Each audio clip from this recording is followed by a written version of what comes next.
Jackal here, and I've just entered the M50, which is something I wasn't allowed to do last week, but I am now, as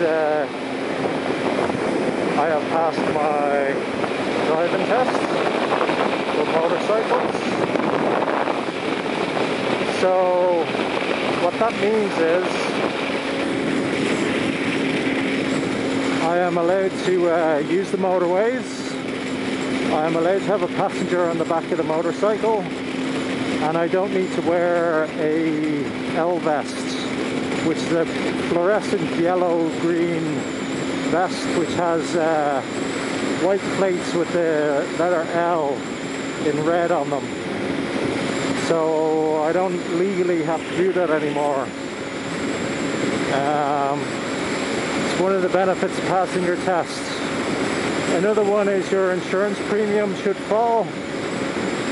So I'm hoping next month, when my insurance is due for renewal, it should be 30-ish% cheaper due to passing the test, and even more than that due to yeah, don't learn to merge, lady. Should be even more than that due to having a year's no claims bonus.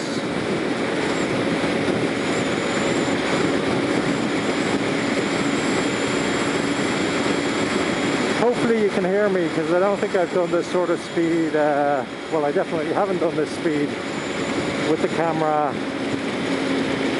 on normal roads, because you can't do 120 kilometers an hour on something that's not a motorway. I'm doing 100 now, which is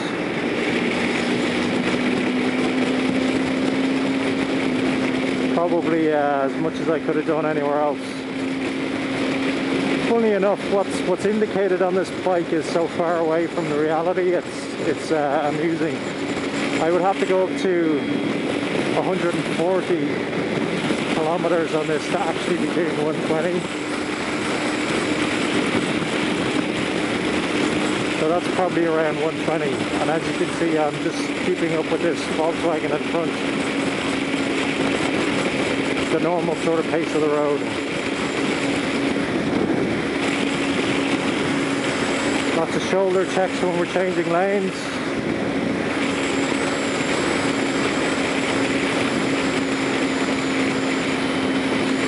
Yeah, we're down to 100, well in time for this sign. Another shoulder check, another lane change. So I'm trying to convince Cloudhopper he should do his test as well. I still have that power restriction for 2 years. So the clock is ticking now at least, but I'd hate to,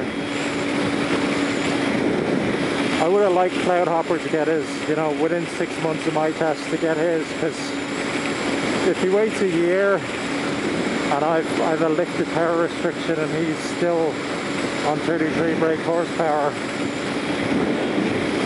gonna get over here, and he's still on 33 brake horsepower, it's going to be kind of hard to ride with such different performance envelopes. I mean, our bikes are quite different at the moment anyway, even with the same amount of power. See this lane hog? I don't understand why he's staying in that lane. He totally should be moving over here. And the thing is, he's not going to maintain, or she is not going to maintain her speed going up this hill. I'm maintaining my speed, they're slowing down. So technically it could look like I'm undertaking them, but I'm not. For some reason they just can't maintain their speed. This person shouldn't even be on this road, because as you can see they've got an L plate.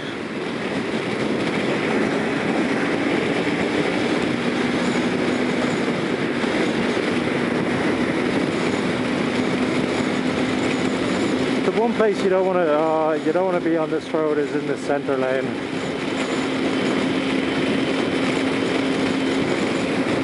Because if you're on the left, like I'm over on the left to make sure I'm visible to that person, and hopefully these cars overtaking on my right can see me anyway. But when this all starts moving at the same sort of speed, it can be a bit you're least visible in this lane. if you know what I mean. So yeah, but it's the M50, so it's quite boring. Although you can see rain ahead, that might make things interesting. In other news, I got new gloves. They are, there was absolutely nothing wrong with my old gloves. They just felt like something new. And I got these Barrick, I think the model number is 5318. Barrick makes some really nice stuff, and they're, I believe they're a sister company to Arlen Ness. I'm not sitting in that person's blind spot. But they've got really stupid product names. If you're going to call your product the 5318, you know, it's just, think about it. If Apple, instead of calling the iPod, or if Sony, instead of calling the Walkman, they call it the 5318, would it have been as successful? I'm not so sure. You know, when people go, oh, I'm just going to listen to my iPod. If they were going, oh, I'm just going to listen to my 5318, you'd be like, you're what? So, yeah.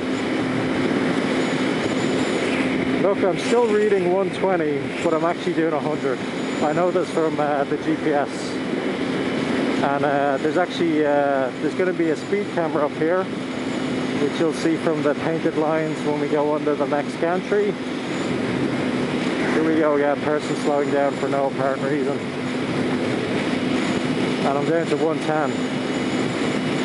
But here's the next gantry, and you'll see lines painted on the road for the speed camera. And I'm still reading 110, and I'm going right over the lines with no concerns whatsoever.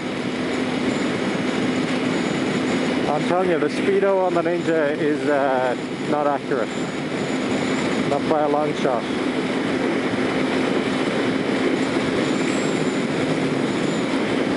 Hopefully I'm talking loud enough for you guys. I might even be shouting because I'm not wearing my earplugs, because I just forgot to put them on.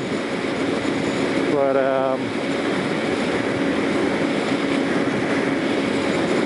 hopefully the audio is good enough. And this is our exit. Shoulder check, turn. Durashini is actually mirror, signal, shoulder check maneuver.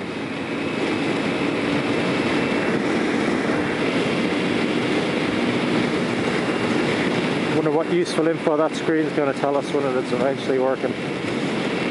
So yeah, I'll tell you more about the gloves later, show you the old ones and new ones, but